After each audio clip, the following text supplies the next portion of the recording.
Hi guys, welcome to our daily encounter. As we read about Hezekiah and his dealings with Sennacherib, the king of Assyria, we see that the relationship was very tense. And actually, the king of Assyria had gone in and taken over many of the cities of Judah.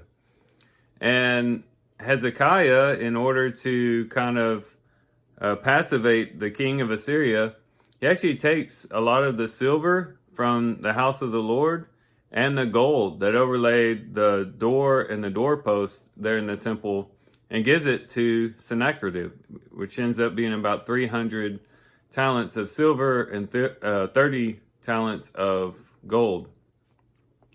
And so he actually has to take from the house of the Lord to give to this king that was, of course, not for the Lord, that was very ruthless and very heartless when it came to other people. And it's a very sad story to think that he had to take from the house of the Lord to give to this king. Or at least he felt that he had to. But then when we think about our own spiritual lives, we oftentimes do the same thing. That is, people put the pressure on us and people have expectations of us that oftentimes rob us of our gold and silver, as it were. That is, robs us of our spiritual vitality and our spiritual devotion to the Lord. And if we're not careful, the demands of other people can actually suffocate us spiritually if we don't handle those situations correctly.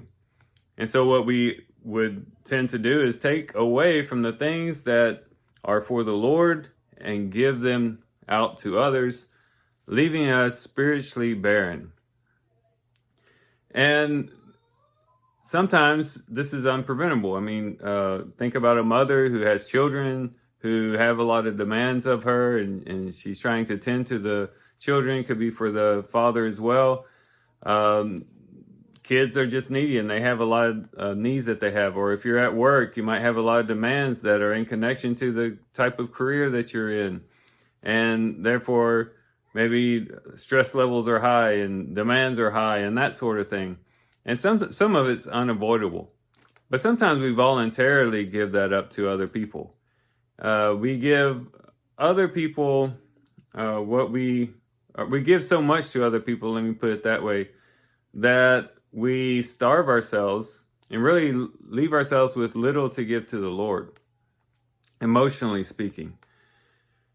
And whether we're doing it voluntarily or it's involuntary, we just have to be very careful that we don't end up allowing ourselves to become so spiritually spent, emotionally spent, mentally spent, that we lose our connectivity to God and our commitment to God and our communion with the Lord.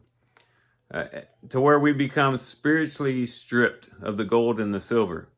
We want to make sure that we have enough resources spiritually that can allow us to live a very robust spiritual life, but then also be able to attend to the needs and the requests of others as they come to us and as they become necessary. And that's why getting into God's Word on a daily basis, which is what this group is all about, is very, very vital. And not just reading through it real quick in the morning and then setting it aside and then going about your life, but reading it, meditating on it, thinking about it through the day, maybe returning back to it, maybe spreading it out throughout the day instead of just reading it all in one clump at once. Kind of spread it out, read a few verses here, meditate on that, read a few other verses later on, meditate on those. Just to get ourselves daily or consistently in contact with God's Word throughout the day. And then also, of course, prayer, spending time alone with the Lord in prayer, praying to the Lord even in those busy moments, just keeping our minds connected to Him, even though we might be dealing with other things, just coming back to Him, speaking words of love and worship to Him throughout our workday can be helpful. Also worship. Either listening to worship music or just having a song in your heart or in your mind as you're going about your daily business can help keep yourself centered on God. But whatever we do and whatever approach we take, and all of us are different, and our situations and our capabilities.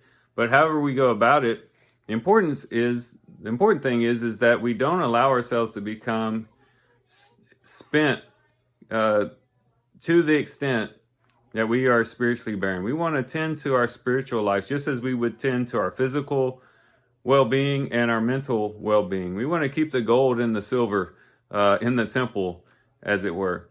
So let's focus on that and think about that, attend to that as we do our reading and as we go through our day. And so with that, guys, I do thank you for watching the video today. I hope you guys have a great day. Love you guys. God bless.